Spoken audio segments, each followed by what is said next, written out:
করবেন নারায়ণগঞ্জ 2 আসন থেকে নির্বাচিত মাননীয় সদস্য জনাব মোহাম্মদ নজরুল ইসলাম আজাদ। জনাব মোহাম্মদ নজরুল ইসলাম আজাদ, আপনার সময় 7 মিনিট। ধন্যবাদ। বিসমিল্লাহির রহমানির রহিম।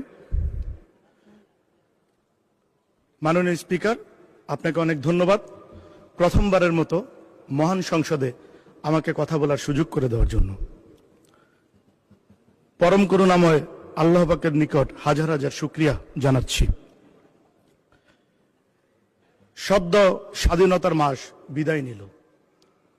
আজকের এই দিনে মহান সংসদে দাঁড়িয়ে গভীর শ্রদ্ধার সাথে স্মরণ করছি বাংলার রাখাল রাজা, বহুদলীয় গণতন্ত্রের প্রবক্তা, আধুনিক বাংলাদেশের রূপকার, যিনি মুক্তিযুদ্ধে সবচেয়ে বেশি ভূমিকা রেখেছেন, মহান স্বাধীনতার ঘোষক, বিএনপির প্রতিষ্ঠাতা শহীদ প্রেসিডেন্ট জিয়াউর রহমান বীর উত্তমকে।